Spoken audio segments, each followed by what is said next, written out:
नमस्कार दोस्तों, स्वागत है आप सभी का माजी से एजुकेशन यूट्यूब चैनल पर। और जहाँ अपन पढ़ रहे हैं लैब स्टूडेंट के लिए फिजिक्स। तो अपना जो फोर्थ जो चैप्टर है यानी कि विद्युत धारा जो अपन पढ़ रहे हैं अपने सीक्वेंस में 4th नंबर पे है, उसका आज आखिरी लेक्चर है।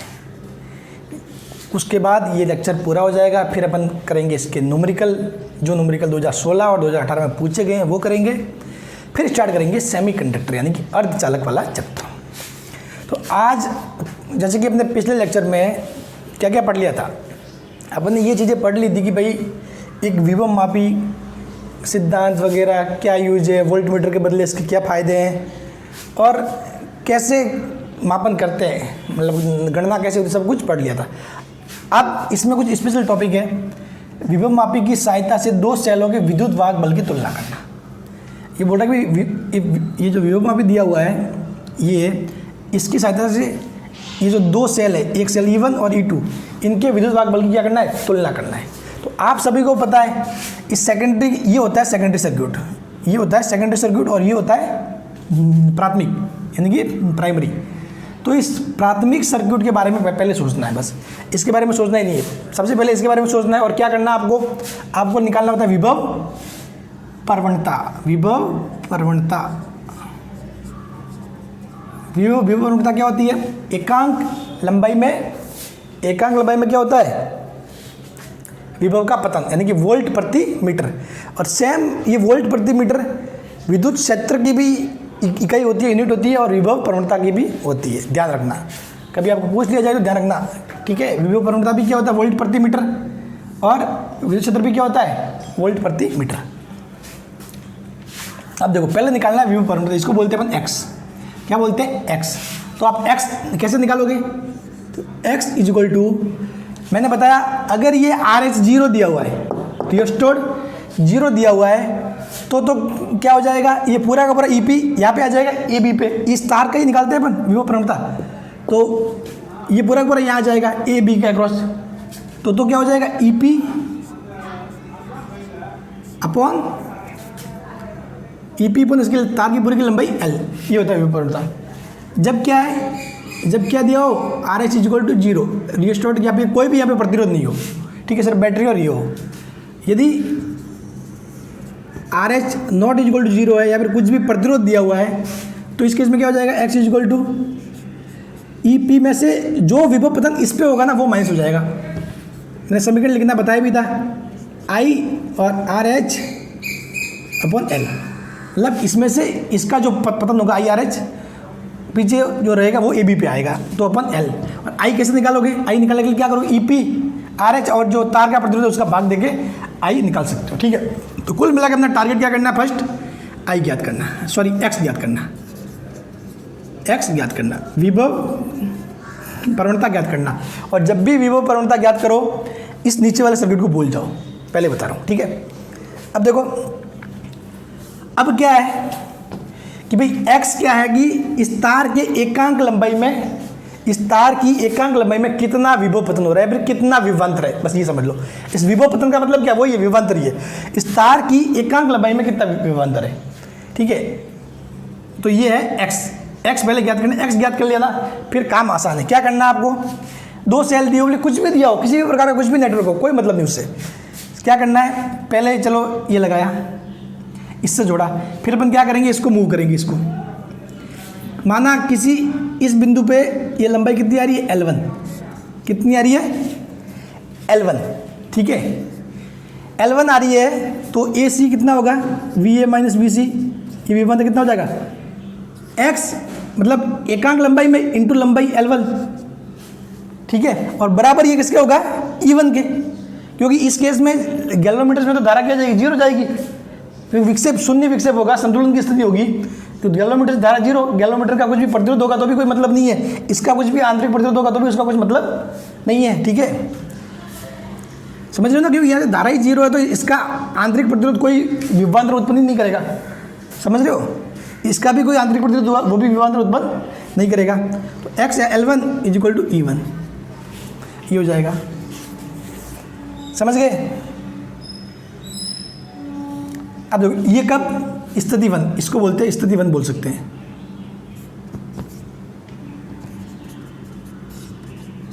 स्थिति 1 में। अब अपन क्या करेंगे, इसको यहाँ से हटा के इसके लगा देंगे। फिर माना कोई संतुलन की स्थिति कहीं पे सी बिंदु पे प्राप्त हुई और उस सी बिंदु की दूरी कितनी है, ए से L2 है, तो क्या हो जाएगा वी ए माइनस, चलो सी नहीं इसको डी मान लेते हैं, चलो किसी डी बिंदु पर प्राप्त हुई, V A minus V D कितना हो जाएगा, एक्स एकांक लंबाई पे इंटू लंबाई L2, तो कुल विभवांतर कितना आ गया एक्स L2, और किसके बराबर होगा E2 के बराबर, E2 के बराबर। ये स्थिति कब है, सेकेंड, ये स्थिति कब है, सेकेंड। तो बस अब दोनों की तुलना करना, तुलना मतलब कैसे, क्या करोगे, तो समीकरण 1 मान लो, समीकरण 2 मान लो, समीकरण 1 में 2 का भाग देने पर क्या आ जाएगा, E1 by E2 upon L1 by L2, बात खत्म। E1 by E2 upon L1 by L2, ठीक है।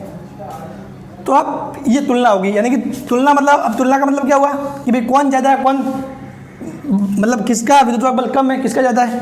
अगर L1 ज़्यादा हुआ, L1 लंबाई ज़्यादा प्राप्त हुई, इसका मतलब क्या हुआ, E1 का इसका विद्युत बल ज़्यादा है। अगर ये ज़्यादा प्राप्त हुआ तो इसका मतलब क्या है, इसका ज़्यादा है। समझ गए। तो इस प्रकार से ये चीज़ें करनी है। तो मेरे ख्याल से इसमें कोई आपको दिक्कत नहीं होनी चाहिए। चलिए एक करते हैं न्यूमेरिकल। न्यूमेरिकल थोड़ा मैं घुमा के दे रहा हूँ, लेकिन उससे आप चीज़ें समझ जाओगे। अब देखो बोर्ड पर एक न्यूमेरिकल, इसमें ये क्या कह रहा है, इसमें ये कह रहा है कि विभव मापी पर दो सेल श्रेणी क्रम में इस प्रकार से जोड़े जाते हैं कि एक बार वे परस्पर सहयोग तथा दूसरी बार असहयोग करते हैं। अविक्षेप बिंदु की स्थिति 150 सेंटीमीटर पहली बार के लिए प्राप्त होती है, दूसरी बार के लिए 50 सेंटीमीटर प्राप्त होती है। सेलों के विद्युत बल का अनुपात होगा। देखो एक बात तो माइंड में ध्यान रखना, ये है प्राथमिक परिपथ।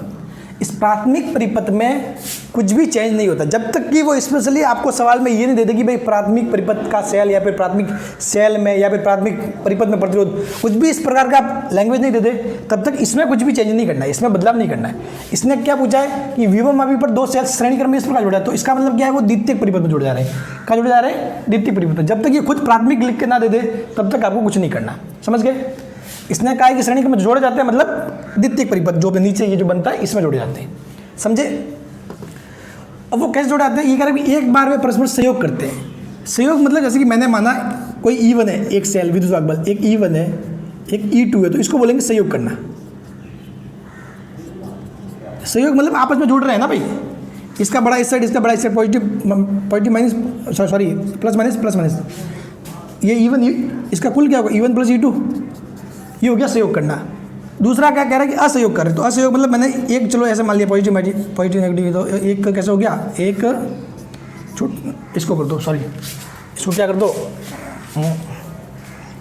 इसको छोटा कर दो, इसको बड़ा कर दो, प्लस माइनस। अब ये क्या हो जाएगा, ये अगर E1 है ये E2 है, तो क्या हो जाएगा, E1 माइनस E2 होगा। ठीक है, क्योंकि ये क्या, इसका अगर टोटल करोगे तो E1 और ये माइनस E2, मतलब ये क्या अगर असहयोग कर रहे हैं, यानी कि एक दूसरे के विपरीत यानी कि असहयोग, समान दिशा यानी कि सहयोग वाला, जहाँ जुड़ रहे हैं सहयोग, ये असहयोग। ठीक है, तो इस दोनों स्थिति में आपको एक पहली स्थिति में क्या प्राप्त होता है 150, दूसरी में 50। तो आपको ज्ञात करना है E1 और E2 का अनुपात, सेलों के विद्युत बल का अनुपात। तो देखो क्या करना है, आप कुछ नहीं करोगे, सिर्फ सिंपल सा बात है,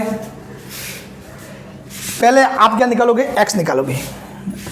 पहले क्या निकालोगे, x निकाल दिया, तो माना विभव प्रवणता कितनी है, विभव प्रवणता इक्वल टू x है बस।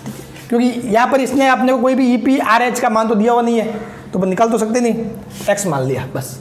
और वैसे भी तो तुलना करनी है, तो तुलना में तो कहीं x आएगा ही नहीं, वो तो आपस में कैंसिल हो जाएगा। अब क्या करोगे, पहली बार रखोगे सहयोग की स्थिति, E1 E2, ये क्या होगी सहयोग की स्थिति, ये आ गया गैल्वेनोमीटर, और ये किसी ऐसे लगा के फिर आप फेरोगे तो किसी ऐसे बिंदु पे क्या होगा, अविक्षेप की स्थिति आएगी। मैंने वो माना बिंदु C है, ठीक है। और आपको पता है जब भी अविक्षेप आएगा गैल्वेनोमीटर में धारा 0 होगी, यहाँ से कोई धारा नहीं जाएगी, यहाँ से कोई धारा नहीं जाएगी, तो इनके अंदर का जो आंतरिक प्रतिरोध है उसकी भी कोई वैल्यू नहीं रहेगी, यानी कि वो कोई इफेक्ट नहीं डालेगा। ठीक है, शुद्ध इसका मापन होगा। वो कॉन्सेप्ट मैंने आपको पहले ही बता दिया है। ठीक है, क्योंकि भाई आंतरिक प्रतिरोध क्या होता है, स्मॉल r होता है। जब धारा बहेगी तभी तो IR करके कुछ विभवांतर उत्पन्न करेगा, और वो विभवांतर तो अपने क्या करेगा, कुछ नुकसान करेगा? अपने को यहाँ पर तो हो ही नहीं रहा, कुछ I 0 है, तो ये R वाला जो प्रतिरोध है कुछ विभवांतर उत्पन्न नहीं करेगा या फिर कोई अपना विभवांतर लॉस नहीं करेगा, तो इस R से फिर कोई मतलब नहीं रह जाता।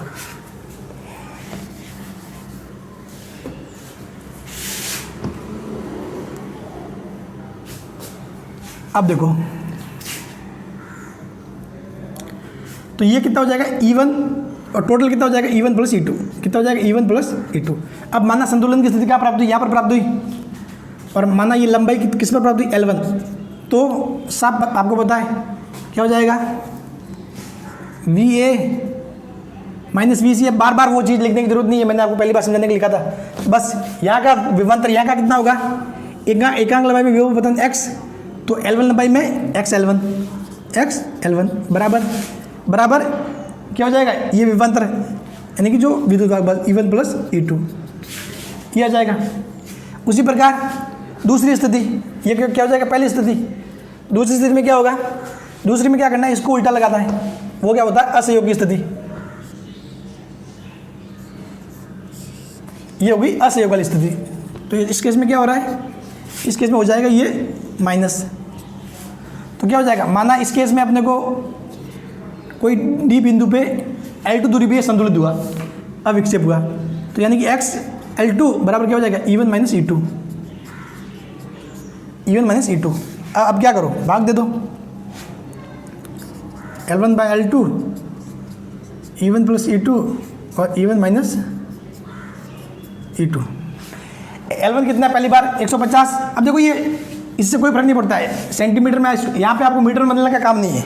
रीज़न ये है कि लास्ट में आपके L1 और L2 आ रहा है, जब दोनों सेंटीमीटर में है ना, तो आपस में कोई दिक्कत नहीं है। दोनों मीटर में अगर भाग में हो ऐसे दोनों मीटर में, तो भी कोई दिक्कत नहीं है, ठीक है, सेम होना चाहिए। और अगर मान लो मीटर में बदल करोगे भी तो 150 में आप क्या 100 का भाग दोगे, फिर 50 में भी 100 का भाग दोगे, तो वो तो आपस में वैसे भी कट जाएंगे, ठीक है। तो 150 बटे 50,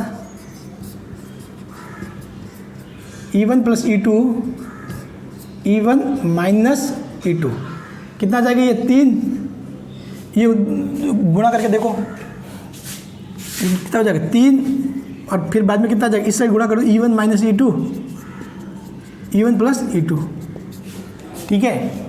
ये देखो 3E1 माइनस E1 कितना हो जाएगा, 2E1, कितना हो जाएगा 2E1, और ये कितना हो जाएगा E2 और माइनस 3E2 उस साइड जाएगा तो प्लस 4E2, तो E1 by E2, E1 by E2 कितना हो रहा है 2, E1 बाई E2 कितना हो रहा है, E1 डिवाइड में आएगा तो 2, E1 बाई E2 कितना आ रहा है, 2 आ रहा है। तो ये आंसर है, ठीक है, समझ गए। सिंपल सा काम क्या करना है, पहले सब कुछ भूल के पहले x निकालना है, फिर संतुलित करना है और उसको इक्वल कर देना है, मामला खत्म, ठीक है। अब एक और इम्पोर्टेंट यूज़ पढ़ते हैं इसी का ही, मतलब अभी अपन ने क्या पढ़ा, सेलों की तुलना करना, अब पढ़ते हैं आंतरिक प्रतिरोध निकालना, वो और भी अच्छा होता है, ठीक है। तो अब देखिए अगली चीज़ है विभव मापी की सहायता से सेल का आंतरिक प्रतिरोध ज्ञात करना। विभव मापी की सहायता से सेल का आंतरिक प्रतिरोध ज्ञात करना। अब हो सकता है बहुत सारे बच्चों को जब 12th में पढ़ा हुआ थोड़ा टफ लगा होगा थोड़ा सा। एक्चुअली होता क्या कि मतलब टीचर जब स्कूलों में पढ़ते तो इतना अच्छे से समझाते नहीं है, ठीक है। और मुझे तो बिल्कुल ही समझ में नहीं आया था सरकारी स्कूल से जो पढ़ा था, ठीक है, लेकिन फिर सब कुछ खुद की मेहनत से बुक्स पढ़ पढ़ के सीखे हैं चीज़ें। अब देखो विभव मापी की सहायता से सेल का आंतरिक प्रतिरोध ज्ञात करना, इसमें क्या करना है, कुछ नहीं करना, आपने जो प्राथमिक परिपथ है वो सेम रहेगा, उसके बारे में सोचो भी मत, वो सेम रहेगा। जब तक कुछ स्पेशल केस में देना दे कि भाई मैं जो प्राथमिक सेल, क्योंकि प्राथमिक सेल होता है ना वो स्टैंडर्ड सेल होता है, ठीक है, वो हमेशा एक स्टैंडर्ड मान रख के रखा जाता है, तो उसमें कुछ ज़्यादा बदलाव नहीं होता। कुछ हो सकता है कुछ एग्जामिनर ऐसा घुमा फिरा के सवाल दे दे और बोल दे कि नहीं मैं तो इस सेल को चेंज कर दूँ, कुछ ऐसा कर दे तो बात अलग है। बाकी नॉर्मली चेंजिंग आपके इसी में ही देगा, इसी में वो कुछ पूछेगा कि यहाँ कुछ रजिस्टर टांग दिया या कुछ कर दिया, कुछ और कर दिया, ठीक है। तो अब देखो अब ज्ञात करना है आंतरिक प्रतिरोध। तो आपने को क्या, ये सेल है, ये क्या पूरा एक सेल है, ये पूरा एक सेल है, इसका विद्युत बल E है और आंतरिक प्रतिरोध क्या है, R है। सेल का आंतरिक प्रतिरोध क्या है, R है। तो इसको ज्ञात करने के लिए हम क्या करेंगे, एक प्रतिरोध बॉक्स लगाते हैं यहाँ पर, ऐसे कैसे पैरेलल में क्या लगाते हैं, प्रतिरोध बॉक्स, ठीक है। अब देखो एक चीज़ तो आपको बताना कि भाई विद्युत में हमेशा ये पॉइंट ए है तो ये भी पॉइंट क्या हो जाएगा, ए वाला ही रहेगा, ये भी ए ही माना जाएगा, ठीक है, जहाँ तक कोई भी दूसरा उसमें बैटरी या फिर प्रतिरोध या कोई चीज़ ना आ जाए तब तक। तो अब अपने को क्या करना है, ये आंतरिक प्रतिरोध आर ज्ञात करना है। अब देखो ये जो प्रतिरोध बॉक्स है ना, एक्चुअली में है क्या, ये प्रतिरोध बॉक्स होता है जब अपन लेबोरेटरी में पढ़ते हैं, अपने लैब में होता है, तो लैब में वो प्रतिरोध बॉक्स होता है, उसमें से कुछ प्रतिरोध निकालते हैं और वो प्रतिरोध उस नेटवर्क में स्थापित हो जाता है। तो एक्चुअली में है क्या, ये प्रतिरोधी तो है, तो मैंने माना कि भाई प्रतिरोध कितना है, ये प्रतिरोध बॉक्स का जो निकाला गया है, कुछ भी किया गया, वो कितना आर है, कितना है आर है, ठीक है। अब आपके पास कौन है, ये जॉकी जी, ये जॉकी भाई साहब है। अभी जॉकी भाई साहब को यहाँ पे घुमाएंगे, कैसे, पहले क्या करेंगे, पहले हम रखेंगे यहाँ पर, ये जो है ना, ये पहले रखेंगे यहाँ पर स्थिति 1, स्थिति 1, स्थिति 1 में माना संतुलन की लंबाई, संतुलन की लंबाई L1 है। संतुलन की लंबाई कितनी है, L1 है। अगर संतुलन की लंबाई L1 प्राप्त होगी, ठीक है, तो ये यहाँ का कितना हो जाएगा, विभवांतर टोटल हो जाएगा x, आपको पहले x निकाल लेना है, ठीक है, x और L1।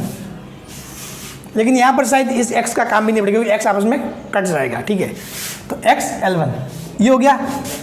किस केस में, ये केस में। अब देखो ये संतुलन की स्थिति है, धारा 0 है, तो यहाँ का जो विभवांतर को वो कितना E तो आएगा, एक्चुअली में धारा बहती तो होता है E माइनस IR, धारा अगर बहती तो क्या होता है E माइनस IR, लेकिन धारा तो बह ही नहीं रही, तो ये किसके इक्वल हो जाएगा, E के equal, x L1 is equal to E, ठीक है, ये हो गया स्थिति 1, समझ गए। अब देखो इसमें तो कोई दिक्कत नहीं है। अब दूसरी वाली स्थिति को ध्यान से देखना, यहाँ पे हो सकता है आप थोड़े होश उड़ जाए, यहाँ पे आपके थोड़े होश उड़ जाए, ठीक है। होश कैसे उड़ेंगे, क्योंकि इसको थोड़ा समझना जरूरी है। आप कहोगे ऐसे कैसे हुआ, वो समझाना मेरा काम है, ध्यान देना आपका काम है, ठीक है। कॉन्सेप्ट सारे अच्छे समझाइए। अब मैं इसको बंद कर दूंगा, अब मैंने इसको बंद कर दिया और मैंने क्या किया, जॉकी भाई साहब को इन दोनों से जोड़ दिया, एक साथ, दोनों से एक साथ जोड़ दिया, दोनों से एक साथ जोड़ दिया।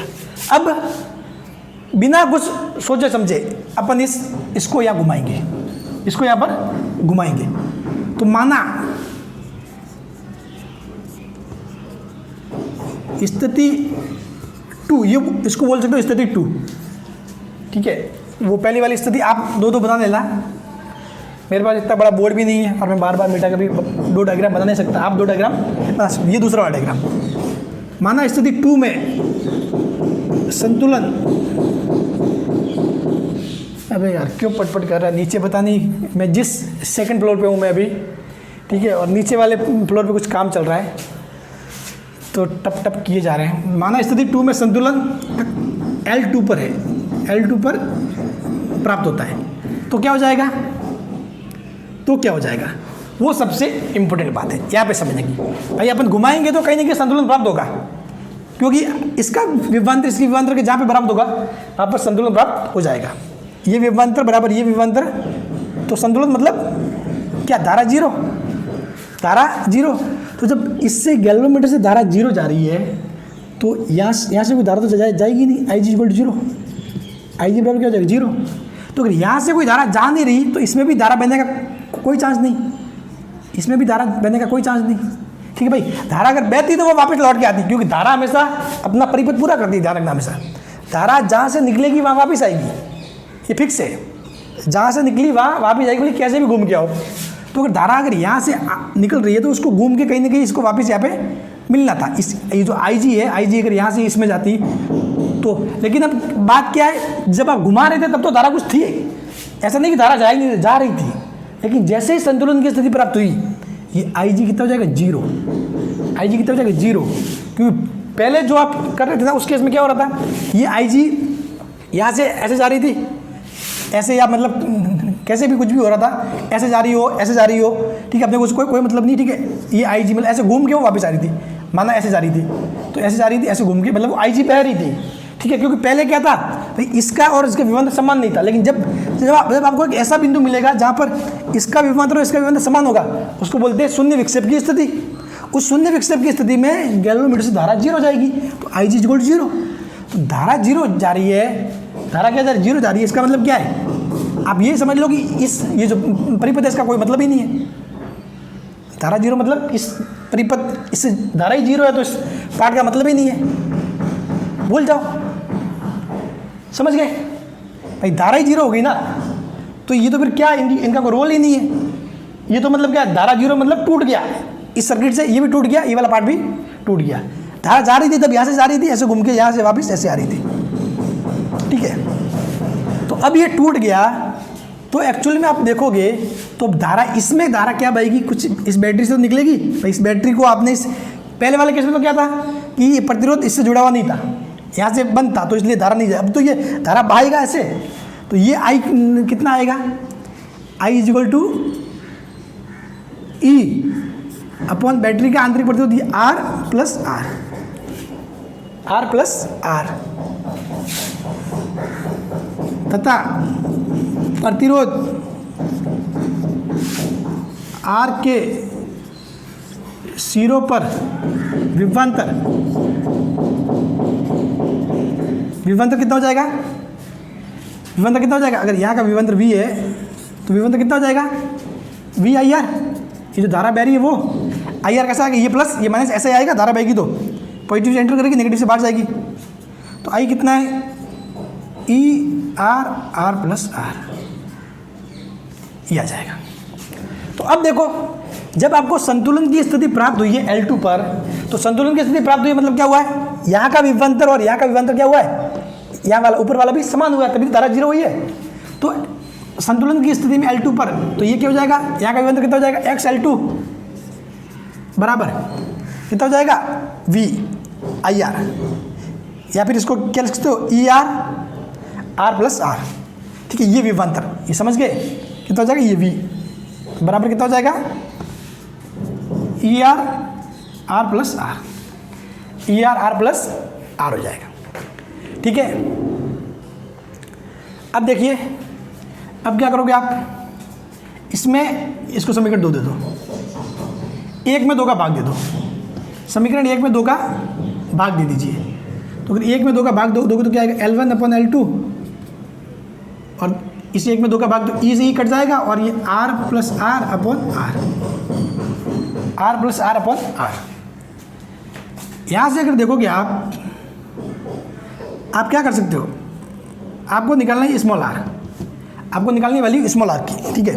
तो आप एक काम कर सकते हो, दोनों जगह -1 कर सकते हो, ये है ना, इसमें दोनों जगह -1 कर सकते हो, L1 L2, क्योंकि अपन समीकरण के दोनों साइड माइनस प्लस गुणा भाग सब कुछ कर सकते हो। तो दोनों जगह में 1 घटा दिया, कोई फर्क नहीं पड़ने वाला, कोई फर्क नहीं पड़ने वाला, ठीक है। समीकरण के दोनों साइड आप सेम ऑपरेशन कर सकते हो। तो क्या हो जाएगा, इसको मिटा दूं मैं डायग्राम को,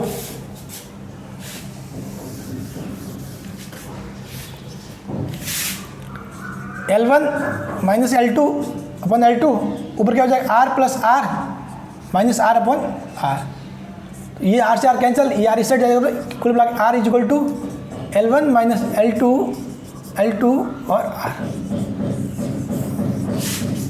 समझ गए, ये आ गया रिजल्ट, ये आ गया रिजल्ट आपके। अब देखो इसमें क्या करना था, आप पहली बार में जो लंबाई प्राप्त होगी वो मिली, फिर दूसरी बार वाली वो लिखा, और जो प्रतिरोध बॉक्स में से जो प्रतिरोध निकाला वो तो अपने को पता होता ही है, लंबाई भी पता होती है, तो अपन आर निकाल सकते हैं, यानी कि सेल का आंतरिक प्रतिरोध अपने इजीली निकल गया। निकालने के लिए क्या चाहिए था, अपन पहली बार जब संतुलन स्थिति प्राप्त हुई वो L1, दूसरी बार की संतुलन स्थिति L2, और आर अपन ने खुद नहीं निकाला है प्रतिरोध बॉक्स से, तो आर अपने को पता है, ये लिखते ही मान आ जाएगा। तो ये फॉर्मूला हो गया, R is L1 minus L2 upon L2 equal to R थोड़ा आर, ठीक है।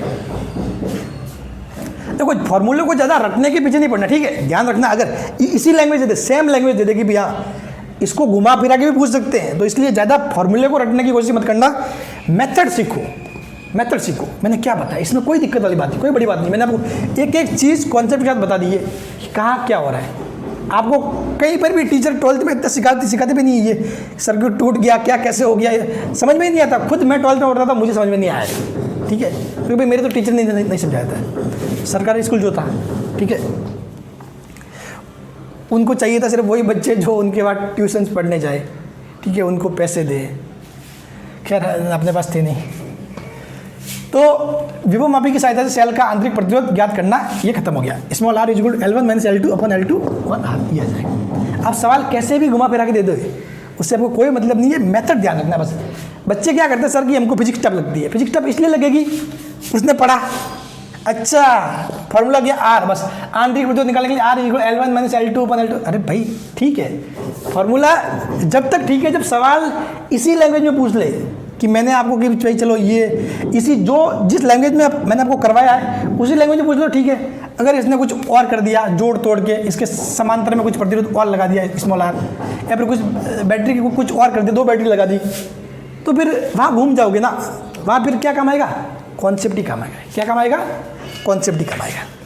तो चलो, तो ये हो गया। आप कुछ इंपॉर्टेंट पॉइंट लिख लेते हैं विभव मापी से संबंधित सावधानियाँ।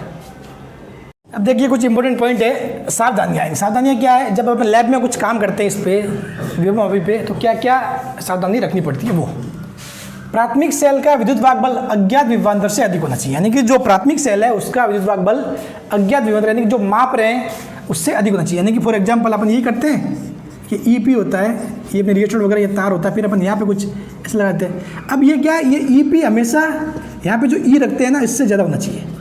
इसलिए होना चाहिए कि भाई मान लिया, अगर मान लो ये 10 है और ये 5 है, तो ये पूरा का पूरा 10 कहाँ पे आएगा, इस पे आएगा 10।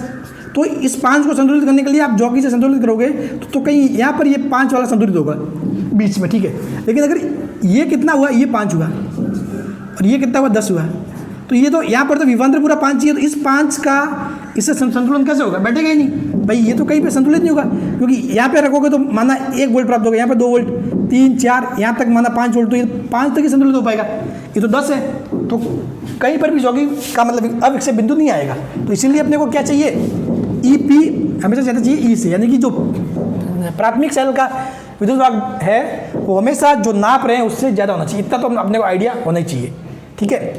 तो हमेशा अपन क्या करेंगे, प्राथमिक सेल का विद्युत वाहक बल इससे नापने वाले से ज़्यादा रखेंगे, ठीक है, ताकि संतुलन हो जाए, ताकि कहीं ना कहीं पर संतुलित हो जाए। यानी कि अगर ये खुद ही 5 है तो ये 10 को कैसे संतुलित करेगा, सब बात ना। अगर ये खुद 10 होता तो इस 5 को संतुलित कर सकता था, लेकिन खुद ही 5 है तो 10 को संतुलित नहीं कर सकता, बात ये है।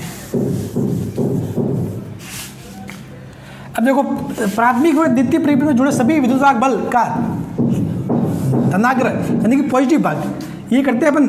EP वाली बैटरी ये होती है, इसका पॉजिटिव ये होता है, फिर अपन को नीचे लगाते हैं, उसका भी पॉजिटिव होता है। ये सारे पॉजिटिव भाग इस A से जुड़े होने चाहिए। ये A है ना, सारे पॉजिटिव भाग कहाँ जुड़े होने चाहिए, A से। लेकिन ये तो क्या है, जब लैब में करते हैं वो सावधानी है। एग्जाम में आपको क्वेश्चन घुमा के भी दे सकता है, ठीक है। लैब में आपको हमेशा ये ध्यान रखना है। फिर लैब में क्या करना है, संतुलित लंबाई की दूरी सदैव A बिंदु से मापी जाती है, यानी कि A से नापी जाती है ऐसे, ठीक है। लेकिन एग्जाम में घुमा के पूछ सकता है, B से भी नापने को बोल सकता है, समझ रहे हो, ठीक है। बाकी लैब में नॉर्मली अपन क्या करते हैं, संतुलित लंबाई की दूरी सदैव A बिंदु से मापी जाती है, ठीक है। चलो अब कर लेते हैं 1-2 न्यूमेरिकल्स। एक न्यूमेरिकल करते हैं, ठीक है।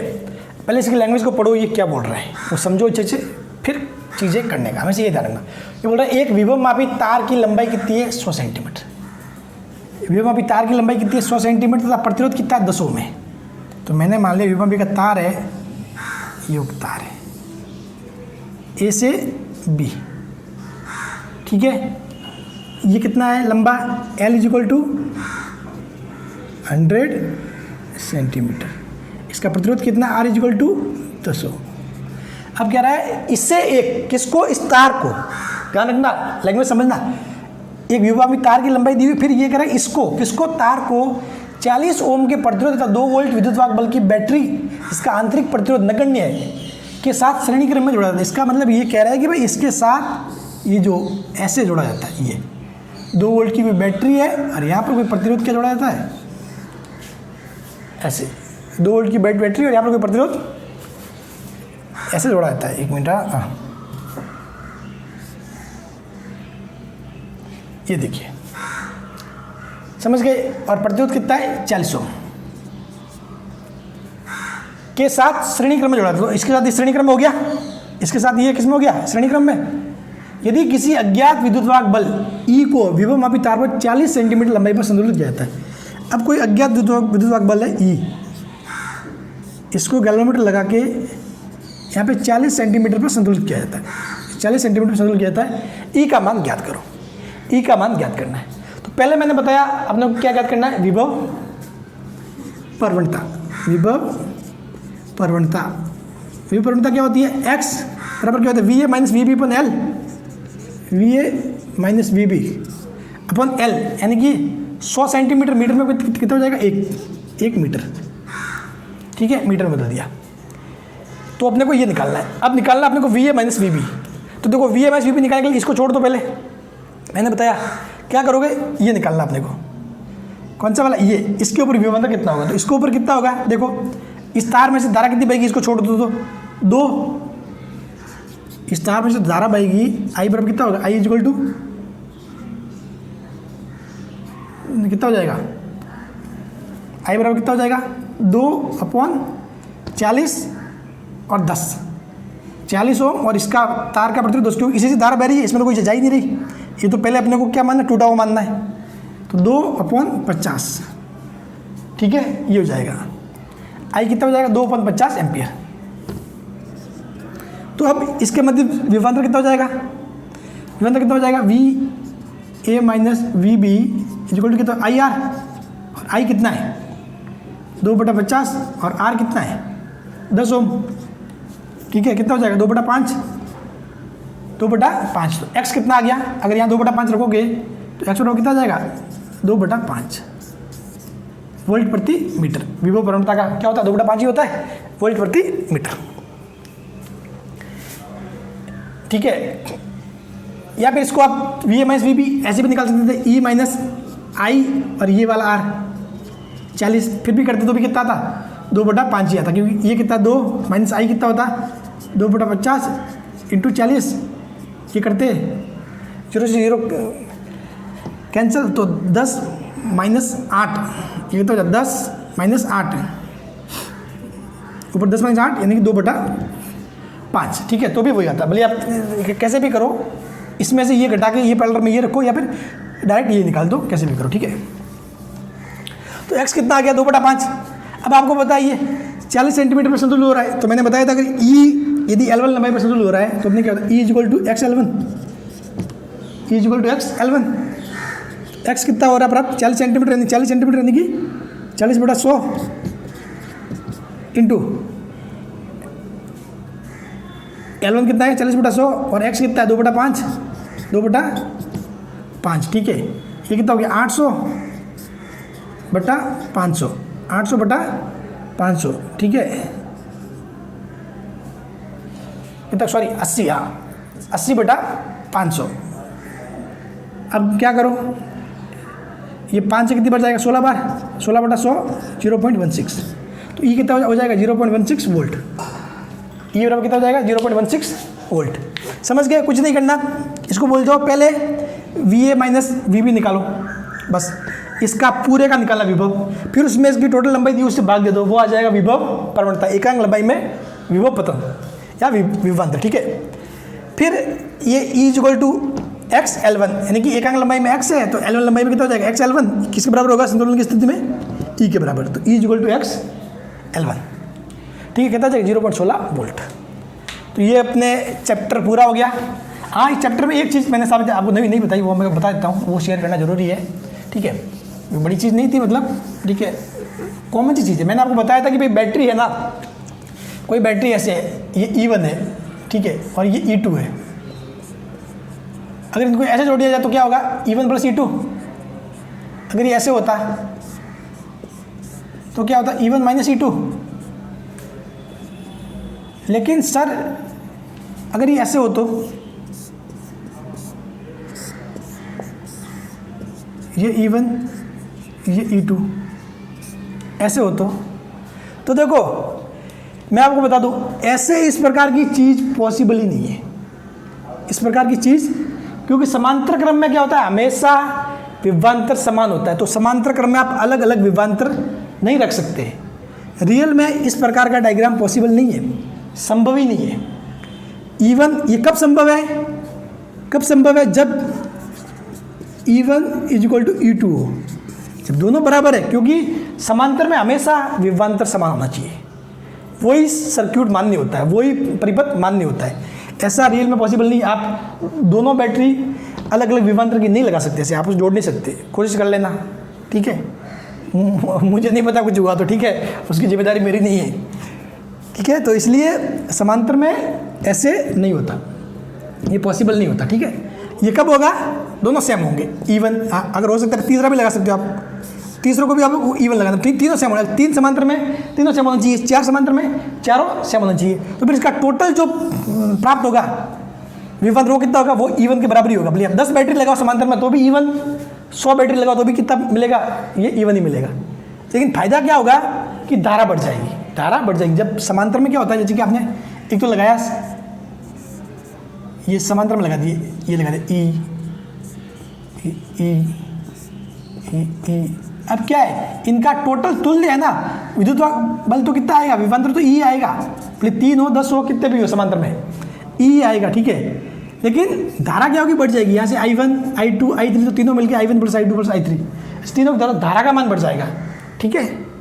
और समांतर में रखने से एक फायदा और क्या होता है कि प्रतिरोध का मान घट जाता है। अगर इसमें कुछ प्रतिरोध है तो उनका मान भी घट जाता है, क्योंकि प्रतिरोध को श्रेणी में जोड़ते हैं तो प्रतिरोध बढ़ता है, समांतर में घटता है, ठीक है। इसलिए आपने देखा होगा अपने जो घरों में विद्युत सप्लाई होती है वो मतलब कैसे समांतर में सप्लाई होती है। अपने घरों में विद्युत सप्लाई कैसे होती है, समांतर में। जैसे कि वायर जा रहा है, इसमें से एक घर ए है, एक घर बी है, तो इसको दे दिया सप्लाई, इसको दे दिया सप्लाई, समझ गए, ताकि समांतर में अपने को प्रतिरोध कम प्राप्त हो।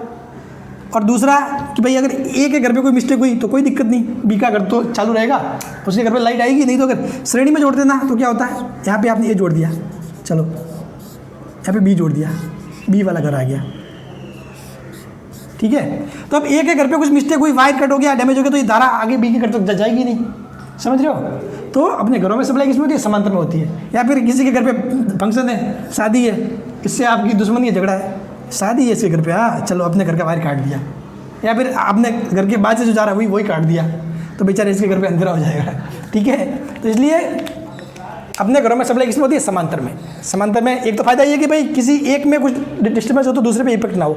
एक फायदा ये कि भाई प्रतिरोध कम प्राप्त होता है। दूसरा विभवांतर जो वोल्टेज वो सभी को समान मिलता है। अपने घरों में कितना आता है, 210 220 वोल्ट के आसपास आता है, ठीक है। वो सभी को समान मिलता है, इसको भी समान मिला, इसको भी समान मिला, ठीक है, सभी को समान वोल्टेज मिलता है, ठीक है। तो ये चैप्टर वैसे तो बताने को तो बहुत कुछ है, लेकिन इतनी रामायण आपके सामने पढ़ने से मतलब नहीं है। आपकी जो जरूरी था वो मैंने सारा बता दिया। अब आप डिपेंड करता है आपकी प्रैक्टिस पे, ठीक है। और वो प्रैक्टिस आपको करनी है। और अब नेक्स्ट लेक्चर में अपन पढ़ेंगे इसके पहले तो फर्स्ट चीज़ न्यूमेरिकल करेंगे जो 2016 और 2018 में आए। उसके बाद पढ़ेंगे सेमीकंडक्टर यानी कि अर्धचालक वाला चैप्टर।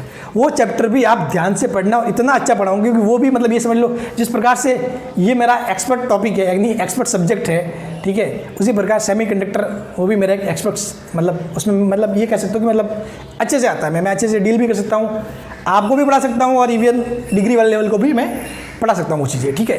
तो आप प्लीज़ अच्छे से देखना, कोई भी डाउट नहीं रहेगा। एक बार वो सेमीकंडक्टर वाला चैप्टर पढ़ लिया ना उसके बाद मज़ा आ जाएगा आपको। So thank you so much. और जो आपको सीरीज़ दी थी न्यूमेरिकल सॉल्व करने के लिए, उम्मीद करता हूँ आपने सॉल्व किए होंगे। आज शाम को मैं उसका आंसर भी डाल दूँगा और आप चेक कर लेना, ठीक है। और सवाल सारे ईमानदारी से सॉल्व किया करो, ठीक है। Thank you so much.